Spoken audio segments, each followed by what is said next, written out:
Hi, I'm Colin. One of the many things you'll need to master in order to grow your business is how to pay your employees. In this video, I'm going to share some tips about how you can manage this process both accurately and effectively. The first step is establishing a proper file on every employee. This is Sarah.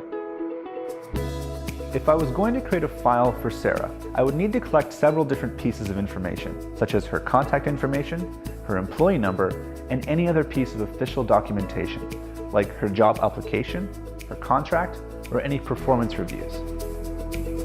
There are also some things you'll need to include by law or for insurance purposes, like her family status and social insurance number, so make sure you read all the fine print.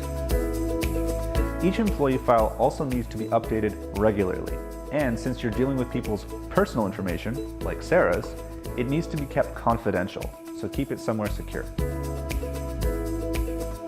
For tax purposes, there are several provincial and federal forms that you need to fill out and file for every employee. We've included links to some of these documents in the description below this video. Once your files are all in order, there's several different options for payment that you can choose from. You can pay physically by check, or you can go paperless by using direct deposit. Though if you do choose that route, you'll need to get a void check.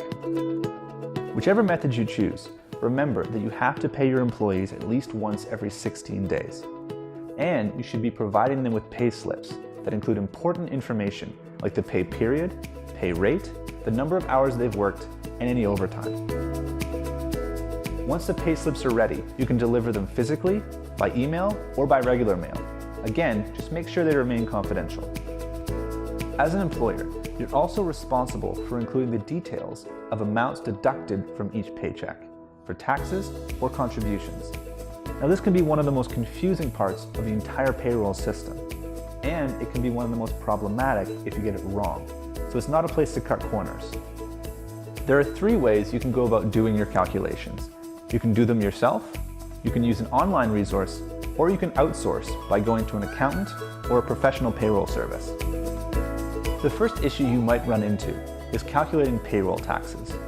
For starters, you'll need to find out which specific taxes relate to your specific business and which forms you'll need to fill out.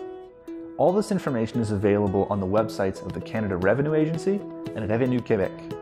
You'll also want to include any contributions that provide for your employees' well-being, like employment insurance, health services, child benefits, or pension plans. Now, all these programs are run by a different government branch, and they can change often, so make sure you're up to speed on which deductions you're responsible for. There are also some great online tools to help you with your calculations, and we've provided a great example from Revenu Québec in the description to this video.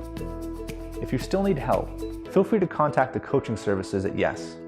Also, for more tips and information on how to run a small business, check out the Yes YouTube channel.